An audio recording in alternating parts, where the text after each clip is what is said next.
There are a million different paths to get full-time into real estate, and today I'm interviewing Trey Wheeler, who is a VP of investments at Tailwind Investment Group, and his company owns over 2,000 units in multifamily, and we're gonna go into his story. So he breaks down exactly how he negotiates deals, how he writes offers. To break into this competitive market where the desirable homes were getting 10 or more offers. And so we had a really unique approach. And what it actually takes to be full-time in real estate. The skill and the art of going from stranger to friend after a 30-minute coffee meeting is, I think, something that everybody should develop. And we go from his journey from commercial real estate broker to owner and how you can do it too. That's all coming up next. All right, Trey, thanks for jumping on the show with me. Yeah, thank you, Josh, for having me. I'm really excited for our conversation today. So you found me actually on LinkedIn, and now we're jumping on a show. But for those who haven't seen your LinkedIn profile yet, can you give us a quick 30-second backstory of who is Trey Wheeler? For sure. I would love more than 30 seconds, but I'll take what I can get. So I'm in real estate, focused on multifamily investments here in Southern California. That's where I'm based. We own and operate apartment properties all over the West Coast and Southwest.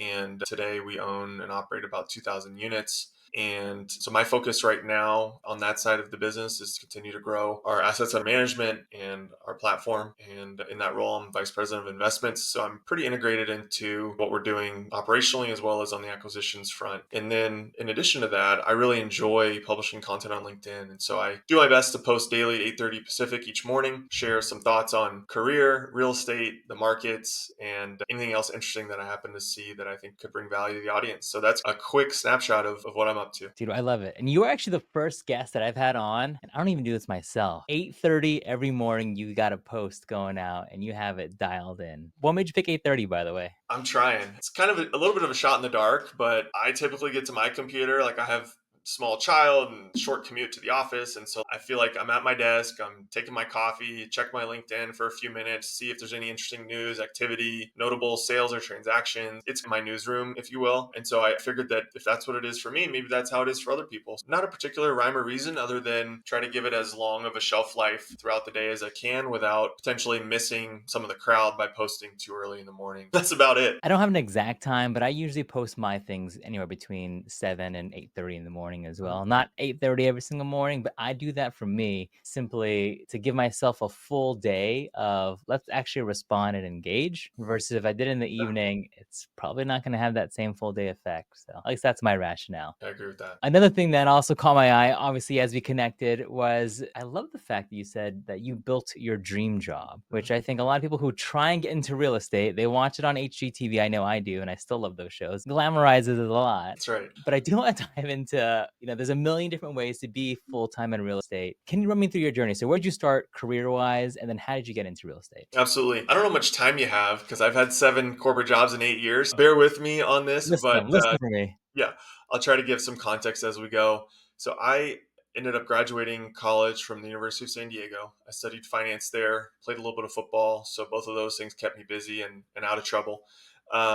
And so ended up moving back to Seattle, where I largely grew up in my formative years, and did the whole post-grad, live at home, save money thing. I started in a corporate finance job with a very modest salary and was just trying to get my feet in the industry, right? I studied finance. Corporate finance sounded interesting. My father was an investment banker on Wall Street. So just wanted to figure out if that sandbox would be for me. And about 3 months in, I realized that, okay, I'm looking around, guys and gals here, 15, 20 years my senior, are not super pumped on life. They're not driving flashy cars and just kind of seem like they're clocking in, clocking out. And so I had this thought that maybe the ceiling here is too low and the trajectory might be a little bit too slow for some of my entrepreneurial ambitions and thoughts and vision for my life. Very quickly started studying for my residential real estate exam in the evenings in Washington. Ended up getting my license after about 7 or 8 months at this corporate job. And awkwardly enough, I was pulled in by my boss's boss. So it was a skip level meeting and was offered a promotion. And I think either I said, let me think about it, or told her on the spot, I don't recall which, but effectively what I communicated was, I appreciate the promotion for sure, but I can't in good conscience accept it because I was actually thinking about moving on and going a different direction in my career. And so that was the line in the sand. That was the burn the ships moment for me, that it was like, okay, I'm doing this. I pivoted 180, used my real estate license to join a residential brokerage firm that was actually focused on investments, which was kind of interesting and a little bit unique. So we help clients do fix and flips, buy auction properties, think about how they could could invest in real estate on the residential side as opposed to just buy their dream home. So I worked with some retail clients, but also had some clients that were doing fix and flips. And so I got to learn that side of the business as well. Interestingly enough, I was hosting an open house for a peer, another agent that had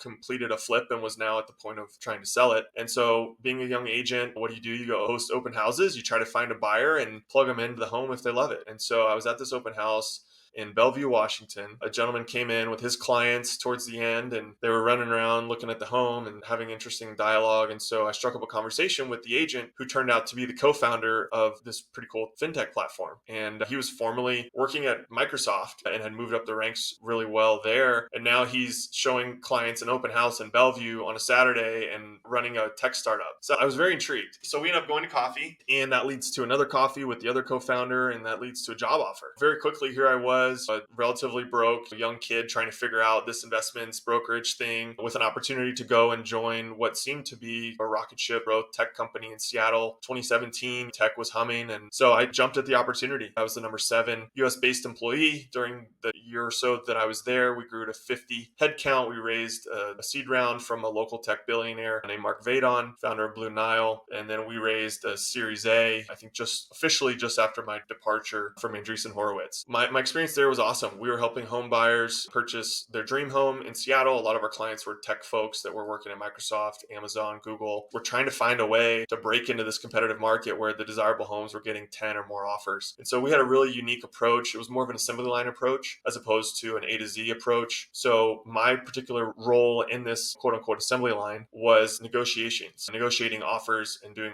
offer strategy with our clients. So I was pre-negotiating with listing agents, positioning my client as the best potential buyer as they were going to see the open houses. I was calling them the day that offers were due to position my client's offer. I was calling them while they were reviewing offers with their seller to tell them to take my client's offer. I was calling them after the meeting to figure out either why we didn't get accepted or why did they decide to sleep on the offer. So it was just a very intense and demanding role where I was doing a lot of outbound calling, a lot of negotiating. We were writing contracts on behalf of our clients, helping, as I mentioned, 25 to 30 families a month buy homes. My year there felt like 10 years. If I'm being honest, it was very much startup culture, but it was awesome. It was a great experience. I grew my capacity there and really realized that I wasn't getting the corporate B2B sales experience that I really wanted. I'd had the more individual residential sales experience doing the investment brokerage for a little bit. I had now done quite a bit of phone sales, if you will, negotiating contracts, helping clients close more than 200 million in volume during that time, but realized that I really wanted to continue to round up my skill set. And so I got into tech staffing, which was an interesting industry that intrigued me. I had some friends that were doing well there, and I got the B2B experience that I wanted. So I was relocated down to Los Angeles and was focused on basically calling or breaking into Fortune 500 companies. A lot of these were the studios, Warner Brothers, Disney, NBC Universal, etc. The skill and the art of going from stranger to friend after a 30-minute coffee meeting is, I think, something that everybody should develop. And so I did that for about a year and a half, really got to know the art and science of building relationships quickly and finding common ground, building rapport, and the power that comes with that down the road. But ultimately decided that real estate was really where my heart was. In late 2019, got my real estate license in California, was considering either doing investment sales or going to the principal side and doing syndication. Ultimately decided, and we can talk about some of the reasons if you want, but ultimately decided that I was going to go the investment sales route at that time. Ended up spending almost 3 years with Cushman & Wakefield selling apartments, multifamily here in Southern California, and then ended up moving on as the Fed started to hike rates in mid-2022. Realized that was probably going to dry up my income because velocity and transaction volume was going to slow down, which it did. So in hindsight, it was the right decision, but ended up joining a company called CrowdStreet, which does online syndication for retail investors into institutional type assets. Had a very short 98-day stint there. Unfortunately, was not immune to some of the Fed maneuvers that occurred during that time, and our retail investor demand really dried up. And so just being last in, first out was a tough spot to be, but found myself actually into the opportunity that I'm in today, where I work for Tailwind Investment Group. And as I mentioned, we own almost 2,000 units and haven't looked back since. So probably more than you wanted, but that's a quick overview of my interesting career. It has not been a one job for 8 years years type of career. That's for sure. No, I mean, I think all of that context is helpful, right? You went from a corporate finance job to a real estate agent to fintech to tech staffing, then back into the real estate side with CrowdStreet, and now you are part of an investment firm who does multifamily investing. Some of the nuggets there that actually I want to dive in a little bit more before we get into some career journey tips. You mentioned the networking and the skill and art of building a relationship out of nothing. What's your playbook? How do you open up? And everyone wants to go to these events and they should network and meet, but how do you actually approach it? One is setting the stage. I don't want to call it pre-selling, but positioning yourself in their eyes as a friend, as an ally, I think is huge. I think people in sales get lost in this mindset of I got to make X number of calls and it's just about the inputs, it's just about the work. It's somewhat true, but that's not entirely true. The outputs matter too. Like how are you actually communicating with someone on the phone once you get them on the phone? What do you put in an email to someone in order to generate interest or get their attention? If you're anything like me, you get probably 100 plus emails a day. And so breaking through the noise, I think, is super important. Kind of the mindset and philosophy that I have when I'm doing cold outreach, or at least in that scenario, was try to lower the barrier or lower the hurdle as low as possible. So I wanted to seem as easy, friendly, enjoyable, low pressure, low stakes to my prospect as possible. And so one thing that I found that worked really well was writing or saying in an email or on the phone something like, "Hey, John, hope you're having a great day. I know I'm bugging you and I'll keep it brief. I'm actually going to be on site at NBC later this week. I have a meeting with a few of your peers. If you're around, I'd love to buy you a cup of coffee and just hear more about your career thus far, things that your teams are up to today that might be interesting. And if there's a way that our worlds overlap, that'd be awesome. But either way, I would really appreciate a quick response. I know you're busy," right? So just try to keep it as friendly and personable as possible. I think there's certainly something to be said for high volume mass emails, but I think the one-to-one is super impactful. And if you can spend 2 to 3 minutes on LinkedIn figuring out, okay, how long have they been at this company? What's their role? What have their past roles been? Where did they go to school? Where did they grow up? What are they into? Do they have a Facebook? Do they have an Instagram? Are there any articles about them published? If you Google their name, did they get any recent accolades? Like all of those things are part of the puzzle of sales. And so I think that a lot of times that gets forgotten, and that's okay. Like the people that forget that just have to work harder, and that's their choice. My thought was always, how can I take the right approach to meet the right person with the right amount of effort, right? Not more, Totally. not less. So that was just a quick kind of front end component of it. And then when you sit down and meet with someone, like my first thought was, okay, number one, I want to take control of the conversation, but not in a forceful way. So I want to be kind, pleasant, but I want to be assertive. I would be assertive by paying them a compliment, right? Who doesn't like to be complimented? Hey, saw such and such online. Congrats to you and your team if they rolled out a recent initiative or project or something that was public. Hey, that polo's awesome. Is that Travis Matthews? Like, I got to get one of those. Whatever it may be. Hey, I saw you held the door for someone coming in. That's so cool. I try to do that too. It doesn't have to be anything fancy, but it's just the intentional thought of, hey, how can I make this person feel good out of the gate to, again, try to disarm them, let them know that I'm personable. I'm not here to try to get into their pocketbook and try to earn a commission off of them. Nobody wants to have commission breath. But I think just asking engaging questions on the heels of that compliment really goes a long way. Hey, I'd love to learn more about blank, or tell me about how you got to where you are today, or asking how or what questions. Chris Voss is an awesome author that I really appreciate. Never Split the Difference is one of my favorite negotiating books that I've read. For those that don't know, he was former hostage negotiator in the FBI. And so he talks about asking open-ended questions. And open-ended questions begin with the word how or the word what. And if you ask a question to someone that begins with how or what, you give the other person the illusion of control. So you're giving them the ability to answer whatever it is that they want to answer. But in doing so, now you get a glimpse and a window into exactly what they're thinking and what matters to them. And so in sales, this is so powerful because all of a sudden you ask an open-ended question to someone, they give you an open-ended answer that's actually specific to their situation. And now you have intel on what's important to them. And so as you dig layers and layers deeper and deeper of the how and the what, all of a sudden what's on their mind, what pain points they have, what initiatives they're up against, what deadlines are coming down the pipe. And so I just found that those types of things to be really helpful. Yeah. So to summarize that, it sounds like you leave with a carrot, right? Of something that you've noticed. And the more specific you can be, the better. Not Mhm. necessarily, you want to go into like polos are very specific. That means you have a very similar sense of style, hopefully finding some commonalities. Another thing that I liked about your strategy was including a colleague that you may or may not be meeting with or that has referred you over. Obviously, that then helps lower down that barrier. And then you did it a second time with locality. So especially if you're going to be on site, that is a much easier and a lower barrier of entry because now you're just, I'm already here, man. Which is also why I think door-to-door sales for some industries still really works because what are you going to say when you already just showed up? No matter what, you got 10 seconds now at that point. Yeah, that's right. There's an element of truth to that, and it certainly worked well in my experience. Just just for fun, without naming names, who's been the highest level at an organization that you've managed to cold outreach and actually connect with without naming names? Go in the memory bank on this one. I believe I took a meeting with either the CIO, Chief Information Officer, which for IT is kind of like the top of the ranks, either with the company, which is a Fortune 500 company, or with a major vertical within the company. So a lot of the large Fortune companies have C-suites for different business units or business verticals, just from a P&L and a roll-up standpoint. Anytime you're with the C-suite of a big company, they typically will know what's going on. So that was kind of interesting. Yeah, and they have a ton of gatekeepers, and Mhm. obviously everyone is inbounding to them left and right, trying to pitch Right. whatever it is. Okay, another thing I want to go into your background was that you spent a year, basically, I'm sure you do it now, but a core year of negotiating at least retail real estate deals and offers. What was your strategy and your framework to try and give your clients the best at bat possible? Great question. I love talking about this because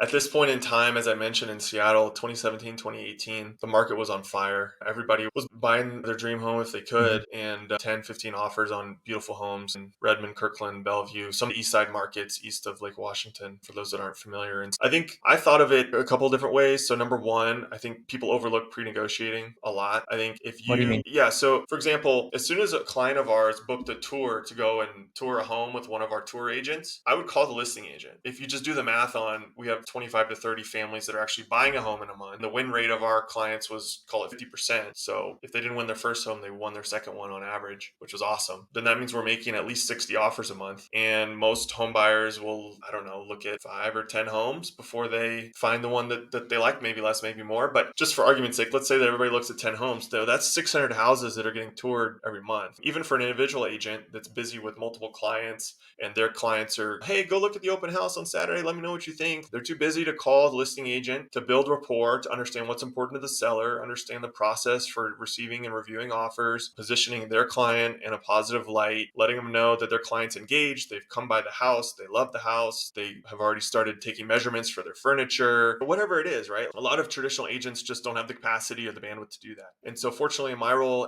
being specialized, like I was at a computer and making phone calls all day. So I would call the listing agent. I would say, hey, this is Trey. I'm calling on behalf of my clients. They're actually going to come tour the home at the open house this weekend. I'll definitely encourage them to say hi to you so you can get acquainted with them. They work at X, Y, and Z company. If they've been looking for a long time, you can leverage that to the emotional side. They've been looking for their house for 9 months. They just started working with us. So excited to get them in the home of their dreams. I'd love if it could be this one. And I just want to reach out to introduce myself because I'm sure we'll be talking again in the future if they have a positive experience. And I'm guessing that they will because the photos that you put on MLS are beautiful. So can't wait to talk to you again. And that's it. So what did I do? I established who I am, established that my clients are credible, I established that my clients are motivated, and I established that I think highly of this listing agent. So just in that your 1 to 2 minute phone call, all of a sudden, like now I'm painted in a positive light. So that's good. So the next time I call, they're going to take my phone number. They're not just going to say they're too busy and not answer. So I'd say that's number one is pre-negotiating. I would say number two is strategy. I think with buying a home, it is possible to not be the highest price and get the house. But in a lot of cases, the highest price does get the first shot at the home. Because as a seller, if I have multiple offers, whether it's true or not, the logic is,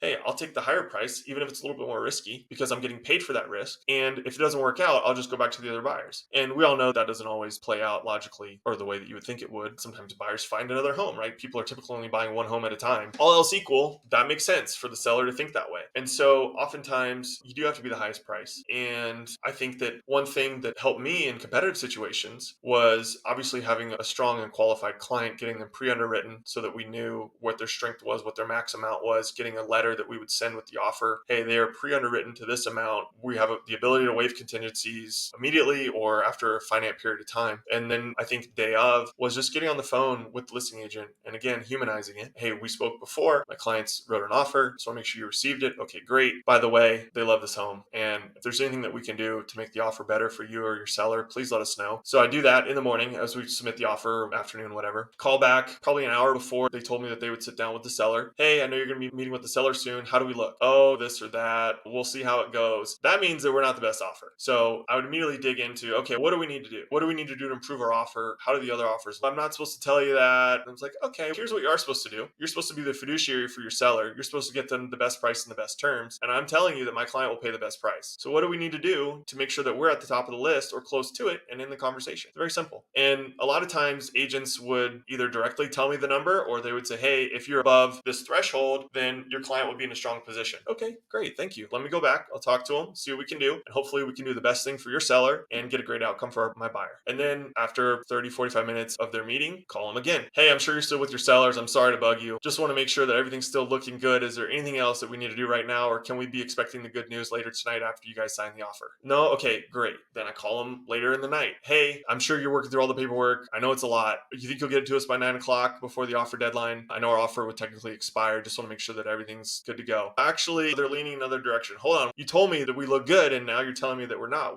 What are we missing? Or, okay, great. I'll be on the lookout for your offer. I'm by my fax machine, or I got my email open, and I'll be excited. And I know my clients will be really excited to be able to sign it around, mutually execute it, send it back, and we'll be going on the road to closing. Does that sound good? Yes. Okay, great. Like, that is a tremendous amount of, I think most people would write it and then just say, hey, I'll follow up with you the next day. But you are like squeezing yourself, and it seems 5 times in one Mhm. day, just to be the squeaky wheel, because if there's any type of hiccup, you want to be the first one to have a rebuttal and then a counter. That's the Yep. mentality for you. It was a win at all cost mentality, right? Hmm. We were a startup company. We were lean. Our only source of revenue the entire time that I was at this company was the buy side commission that we earned as a result of our clients getting their dream house. So if I failed, then we didn't make money and payroll was in jeopardy. We had to win, right? Like we had to make it happen. That year felt like 10 years that I was at that company, but man, did I learn a lot about sales, people, pre-negotiating, understanding what's important, what drives people, and it was an experience I wouldn't trade for sure. Yeah. And that's obviously great stepping stones as you go into the multifamily world. Because on the residential side, not to downplay it at all, but it's not your money. It's not your investors' money. And your client's looking at 10 other houses. So it's not necessarily the end of the world. There's no sunken due diligence cost. Now, fast forward a few years, you are a VP at a multifamily investment firm. There are a lot of sunken costs for offers that go away. Right. So how about tell me, let's now pivot to today's current 2024 on the multifamily side, right? There's a million different ways to go into it. First, tell me, how did you even get into this firm? And then how did you create your own VP job in that firm for yourself? Yeah, great questions. I think number one was right place, right time. I think that a lot of people will hear that and say, wow, he got lucky. But I think other people will say, hmm, he was refusing to settle for a career that he didn't love until he found it. And as a result, he ended up getting lucky.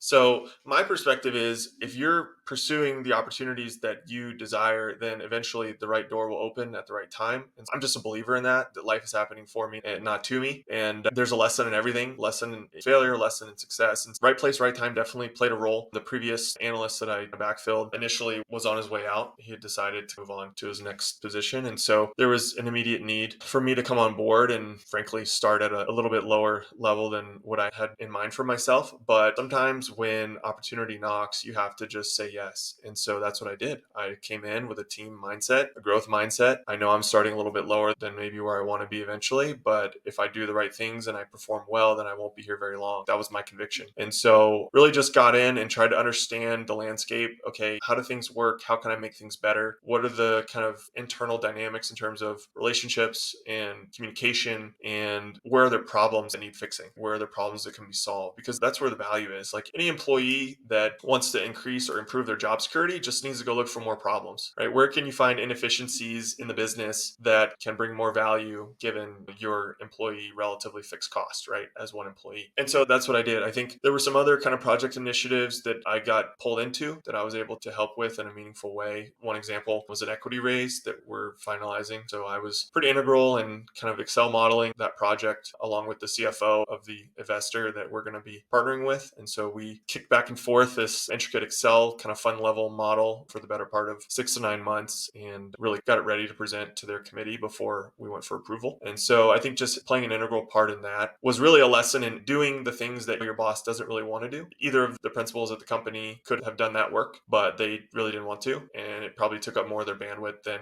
they were willing to give because there were other more strategic level questions, conversations, components of their job that they needed to focus on. So really being a go-to person and confident, yes man or woman, I think really goes a long way, especially early on, right? Like my first 6 to 12 months, like my entire perspective was, how do I frame in the minds of my boss or bosses that I'm go-to, I'm dependable, I can get things done, I do quality work, and I always have a great attitude. I think that employees probably are somewhat concerned, hey, if I have a great attitude about doing work that I don't like to do, then they're just going to give me more of that type of work. That could be true, but if you're willing to voice your goals and ambitions and desires to your superiors, to your bosses, then they will inherently know, because they're not dumb, that's not what you want to do forever. So I think it's a balance of, how do you add value to the business? How do you make your mark in a positive way with where you are, but also continue to remind people, based on the quality of your work and the effort that you put in, that this is not where you're going to be forever. So that was the mindset that I had initially. And then as we continued to grow and add a few more people to the team, like there's obviously the training component, where I had the opportunity to help train up someone to backfill me as I moved into more of a strategic level role, focused on maybe some more economic data research, targeting markets, certain key relationships, and even some asset management. So I got to backfill and train up someone to focus on more of the nitty gritty underwriting, et cetera. Through that teaching experience, it reinforced in me the learning, right? The best way to learn something is to teach it. And so I think that opportunities to train someone should be not taken lightly, because it's only going to benefit the trainer as well as the trainee. Probably the trainer even more so, because you have to teach it in such a way that it can be absorbed by the other person that might not have the same context you do. I think employees that begrudgingly train their backfill, I think that's a missed opportunity for sure. Those are just a couple of things that come to mind. Yeah. Okay. So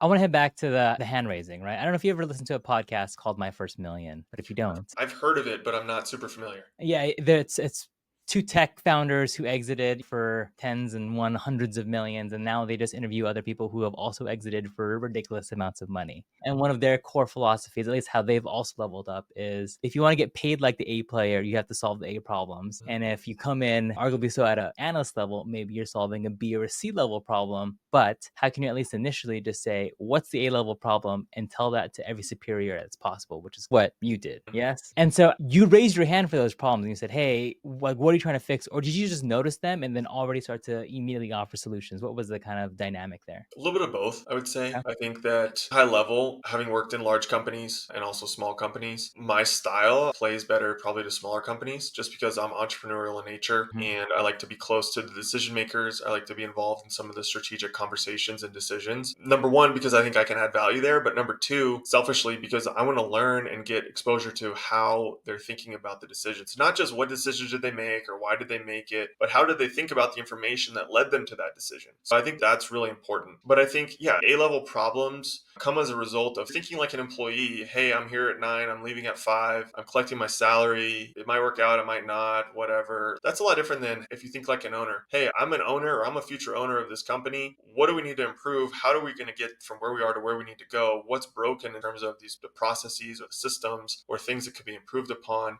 Can I save 30 seconds over hundreds of repetitions by spending a day fixing this one problem in our Excel model, right? Or can I revamp this investor report so that it flows smoothly when we upload the raw data and then it flows into the reporting feature? So just trying to think from a problem solution mindset, not just problems and be mad at them, but also, hey, I noticed this is what I did instead. I think it's better. I hope you agree. Taking initiative, I think, is really important as well. Even if Good. you don't feel like you have the air cover to take initiative, if you identify a problem, maybe just bring 2 or 3 solutions. Hey, I saw this process could be improved. Here are 2 or 3 ideas to make it better. Let me know your thoughts. I'm happy to champion the effort if it'd be helpful, since I know you have a lot on your plate. Send, right? Like you send that email to your boss at the end of the day on a Friday or Monday morning, or you do that weekly. Like I've heard that some employees and some people will, and I haven't done this, but at the end of the week, you can send wins to your peers or to your bosses as a way to manage up, right? I think it's easy to manage down because we all want more out of the people that support us, right? Because over delegation is definitely an epidemic in corporate America.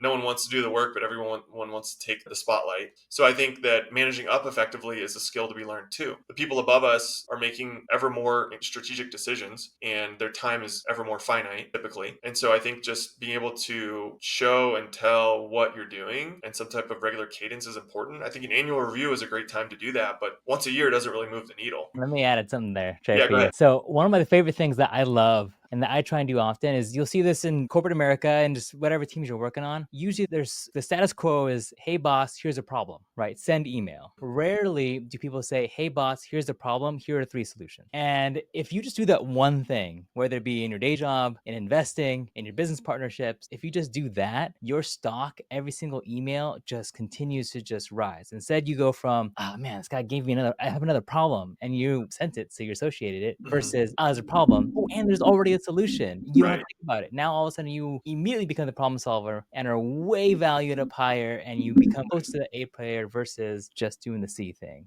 Yeah, that's great. And I agree completely. I think being solution minded is the mindset that an owner has. Being problem minded is an employee mindset, right? Someone else will fix it, but to complain is a version of victimhood. And I think that taking ownership leads to solutions. Love it. Okay, let's get deal specific now. All Okay. right, whatever deal you want to go. Could be single family, multifamily. I don't know what other asset classes you are, but one that was a little challenging that obviously, hopefully, had either some great learnings and maybe didn't make a lot of money or a little bit of money too. Where do you want to go? Yeah, I'll talk about my first listing when I was at Cushman and Wakefield. It was a 7-unit apartment building built in the 60s in a very rough area. And during the marketing period, there was unfortunately a gang shooting that resulted in a death. And the property was located on a cul-de-sac. I don't know if this was cultural or what led to this, but there was a vigil that was placed in the cul-de-sac. So there was a picture of the deceased and candles and all sorts of stuff that was placed there. And surprisingly, it was maintained for the better part of 6 to 9 months. And so the entirety of our marketing period of this property, there was a vigil for a gang member that had been shot and killed on that street. And the way that the property was situated, buyers would have to go down to that cul-de-sac, U-turn and come back to then park for the property because parking was on one side of the street. And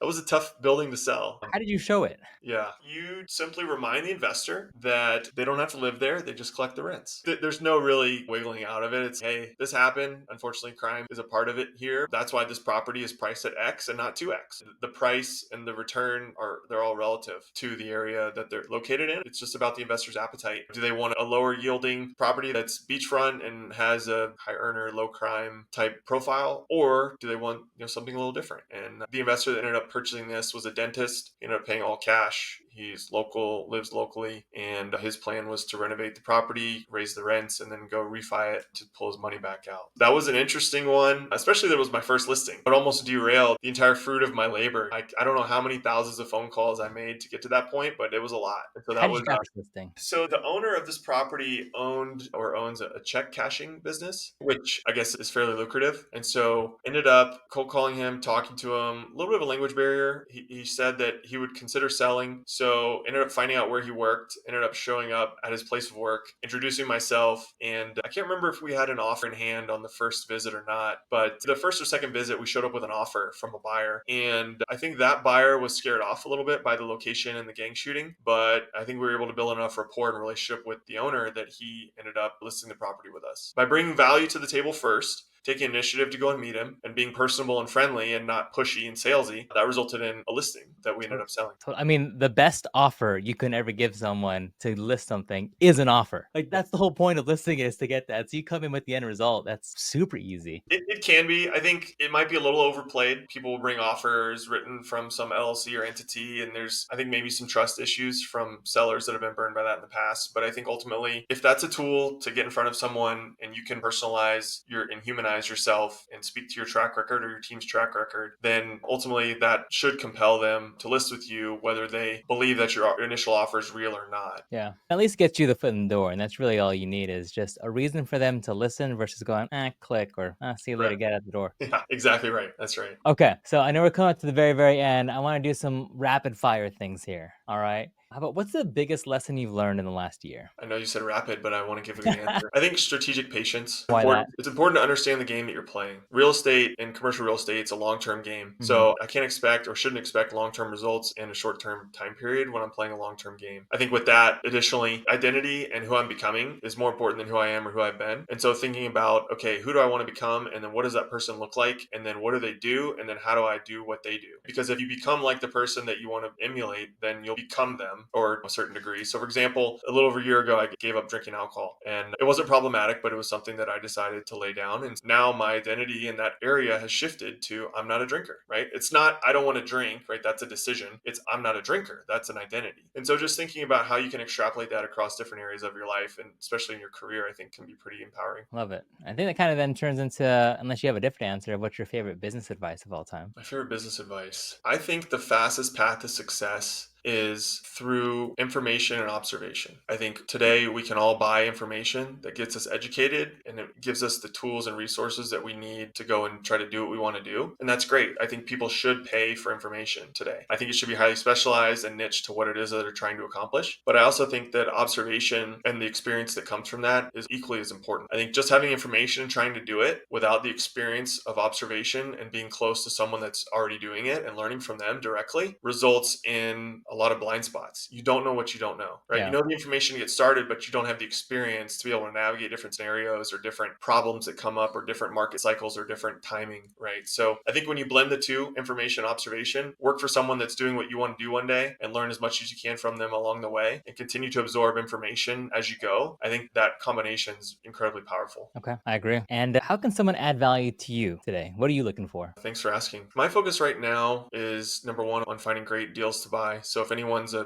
broker listening, has 100 plus unit, 20 million plus multifamily across the West Coast, that's what we're looking for. I would say maybe a little more on the personal or side hustle side of things. I'm quite active on LinkedIn. So if you want to engage with me there, I post, as I mentioned, every morning at 8:30. So if you want to like or comment or engage there, I'm making an effort to bring value to the platform. And hopefully in exchange, I'll be able to grow my footprint and my brand there and be able to leverage that down the road and to put my own deals together, raising equity from people that know, like, and trust me, and doing so in a way that's thoughtful and intelligent. And that's a long-term game that I'm trying to play there. And I'd say lastly, for anyone that wants a weekly dose of some of the stuff that I've talked about today, I write a Saturday morning newsletter. It's called The Builder's Blueprint. It's all about how to build the life and career that you want, and just share some principles, some thinking, a little bit about real estate in there. It's a 4 to 5 minute read every Saturday morning. You can sign up for that on my LinkedIn as well. I love it. Okay, actually, one last question. What's the right way and wrong way to do LinkedIn? Well, I've been doing LinkedIn, I would say, pretty consistently for the better part of the last 11 or 12 months. I'll speak from my experience. I think being consistent is what matters. My trailing 90 impressions and engagements have continued to grow over time. And so I think that's a result of being consistent and engaging with other people, trying to bring value and not being overly opinionated, bringing some perspective to the comments on other people's posts not only helps your engagement, but helps theirs. So I think that's a win. And I think also you have to think about the copywriting, right? Because if people don't click on the see more, then they don't get to see the meat of the post. So I think that there's an element of, I don't want to say clickbait, but I think there's an element of being thoughtful in the words that you use and how you engage people and how do you stop the scroll. You got to stop people from scrolling. You got to grab their attention. So I think the right way to do it is really focused on how you can implement best practices and how you can be consistent. I think the wrong way to do it is to be inconsistent, to be overly opinionated, to fire off in the comments. And the challenge with LinkedIn and liking and commenting things is, like, if you like and comment something, it then pops up on your feed to show to all of your followers or all of your connections. It makes me, I don't know, squirm a little bit when I see people that are writing seething comments on certain posts. Everybody in their network is now seeing that comment actually that they just posted on some unknown person's post. So I think just being thoughtful about what you're putting out there is important, but ultimately it's consistency, valuable content, and just making sure that think about what I want to read this, right? Because all of us,